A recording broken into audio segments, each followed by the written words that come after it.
Disfruto mucho de las distopías y este libro es un clásico del género porque abarca una temática muy interesante y muy perturbadora también. Se llama El cuento de la criada de Margaret Atwood, escrito en el año 1985 y cuenta con 307 páginas. ¿De qué va?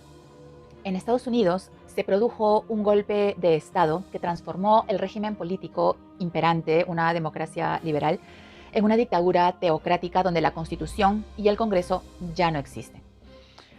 Y como siempre ha sucedido, el control de la natalidad, es decir, de las mujeres y de su descendencia, siempre han sido de suma importancia para todo régimen represivo que ha existido en el planeta, porque una vez que un régimen totalitario somete a las mujeres, el paso siguiente es someter a toda la población. En ese contexto, este libro nos presenta a la República de Gilead, una dictadura teocrática basada en los fundamentos del puritanismo del siglo XVII, pero muchísimo peor. Aquí las mujeres se dividen en diferentes grupos de acuerdo con el rol que ocupan en la sociedad. Y para distinguirlas, están forzadas a utilizar un color específico de la vestimenta. En esta sociedad, las mujeres están encabezadas por las esposas, ¿okay? Que vestían de azul como la Virgen María. De ahí venían las tías, ¿okay? Las mujeres que adoctrinaban a las criadas y que vestían de marrón. Luego venían las criadas, mujeres jóvenes, por lo general, y fértiles, que vestían de rojo, y de ellas dependía el futuro de la raza humana.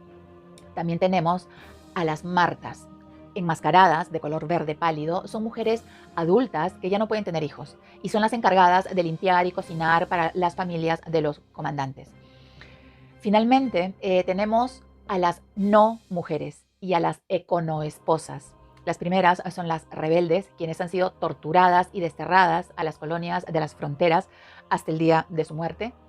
Las segundas, vestidas con indumentaria de rayas, son las mujeres de los hombres pobres y tienen que hacer todo lo que puedan para sobrevivir. Por otro lado, los hombres se dividen en 4 categorías principales en función del poder que ejercen en la sociedad. Tenemos a los comandantes, que gobiernan y van vestidos de negro. Los ángeles, cuya función es la de servir a la república. Los guardianes, que sirven como guardaespaldas a los comandantes. Y finalmente, los ojos de Dios, que vigilan a los infieles que pongan en peligro el orden establecido. Es por eso que el símbolo de esta república es un ojo inmenso en la parte superior de una especie de caduceo. Los comandantes tenían derecho de violar a las criadas, que estaban obligadas a gestar los hijos de estos hombres. Una vez que daban a luz, los bebés les eran arrebatados para entregárselos a las esposas, que generalmente eran infértiles. No se les permitía leer, no se les permitía la propiedad, no se les permitía hablar, nada. Las que no podían procrear eran colgadas en el muro, porque sí, tenían un muro, lugar donde ejecutaban a todos los disidentes y a las mujeres que ya no servían. Las criadas eran llevadas a las casas de los poderosos comandantes y nadie las llamaba por su nombre jamás, sino por un patronímico compuesto por la preposición posesiva y el primer nombre del comandante en cuestión. Es decir, esta historia la narra una joven de nombre de Fred. O sea, Fred era el nombre del comandante y se ponía el posesivo de delante del nombre, de Fred, de Glenn, de Warren, etc. Eran propiedad de... y hasta el nombre se los borraban. Este relato nos cuenta la vida de Fred y su pensamiento, sus recuerdos, sus añoranzas, sus deseos, sus vivencias en su nueva vida, su sentir, porque si hay algo que no puede gobernar una dictadura totalitaria es el pensamiento de una persona, ¿verdad? Esta chica trata de aceptar su destino, pero a la vez tiene la esperanza de poder escapar y cruzar la frontera, pero no tiene idea de cómo. Sin embargo, la esperanza es lo último que se pierde y ella la mantiene hasta el final. Es una obra que sí me ha gustado, a pesar de lo perturbadora que es. La autora tiene una prosa muy potente, te atrapa desde el comienzo porque es una curiosidad constante para conocer este mundo distópico que nos presenta y el cual vamos a ver a través de los ojos de la protagonista. Por tanto, es una narración en primera persona, salvo las notas históricas al final del relato. Aunque un programa así es imposible en una democracia occidental, nos hace pensar en que nunca se puede confiar en la típica frase: No, aquí eso no pasa, ni hablar. esta es una república misógina, racista, homofóbica y que no acepta disidencia alguna. Lamentablemente, en algunos sentidos es una distopía un poquito real, ¿verdad? Y bueno, También hay que tener en cuenta el contexto sociopolítico en el cual fue escrito y lanzado a la venta este libro.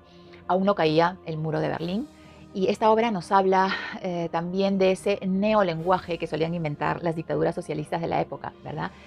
En la República de Gilead, por ejemplo, a la ejecución de los enemigos políticos la llamaban la ceremonia de liberación. Después a las personas se las tatuaba, como en el nazismo, lo que significaba ser propiedad de algo.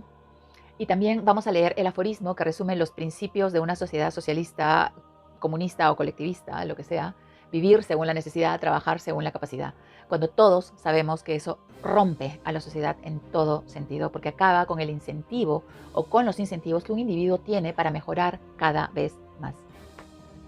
Asimismo, la segunda ola feminista estaba en auge, denunciando la desigualdad y reivindicando la sexualidad, la familia, el trabajo y los derechos de reproducción de las mujeres. En conclusión, es un libro que nos hace reflexionar sobre los problemas aún sin resolver que tiene nuestra sociedad. Es una distopía crítica con un fuerte compromiso con las minorías y con un fuerte carácter reivindicatorio. Nos habla también del deterioro ambiental, de los desechos nucleares, de la extinción de las especies marinas y de la contaminación en general. Esta distopía nos cuenta que la polución y la degradación medioambiental fueron los orígenes de la infertilidad en hombres y en mujeres de ese país. Y ya para terminar, el mensaje fundamental de este libro es que no podemos rendirnos ni tolerar ningún recorte a nuestros derechos fundamentales ni a nuestras libertades a cambio de seguridad o de privilegios o de una ideología. De manera que la recomiendo porque es un clásico llevado a la tele muchas veces, muy interesante y que nos hace pensar. Así que léanlo, disfrútenlo y hasta una nueva reseña.